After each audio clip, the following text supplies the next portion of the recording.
Elder Dave Crushane, a respected elder and knowledge keeper of the Anishinaabe Nation, stated back in 2017, "It has been prophesied by our people that there would one day come a time when we would take our rightful place of leadership on our original homelands."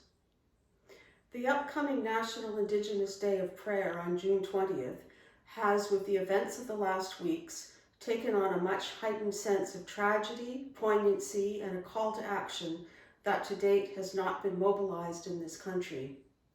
Never before have the wrongs of the past been demonstrated in such a stark, heartfelt, and wrenching manner with the discovery of the remains of 215 Indigenous children on the grounds of the Kamloops Residential School.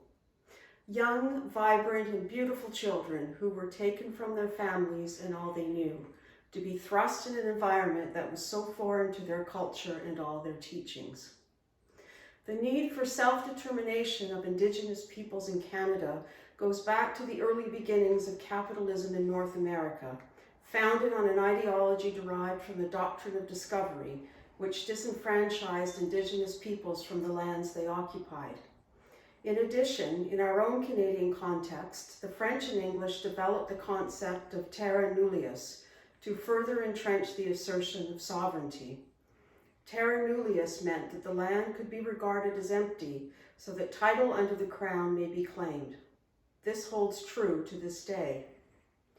The Truth and Reconciliation Commission has called on all faith leaders to repudiate those concepts used to justify European sovereignty over Indigenous lands and peoples, such as the doctrine of discovery and terra nullius, including amendments to laws, traditions, and policies that continue to use as their anchor such concepts. The Anglican Church has been working with Indigenous peoples to jointly develop a royal proclamation of reconciliation to be issued by the Crown in this regard. Such work would assist Indigenous peoples in reclaiming family, community, culture, language, history, and traditions that were taken from them under the federal government policies designed for assimilation. The Anglican Church of Canada has committed itself to provide unconditional support for the principle of self-determination for Indigenous Anglicans. The goal is to establish a right relationship between Indigenous and non-Indigenous Anglicans. Governance arrangements are in place to support this. The Church has its own Indigenous bishop, Sacred Circle, and the Anglican Council of Indigenous People. The most important thing that the Anglican Church can do is to promote and support true reconciliation and Indigenous self-determination within the Church. Known as a new agape, this relationship focuses on the cultural, spiritual, social, and economic independence of Indigenous communities.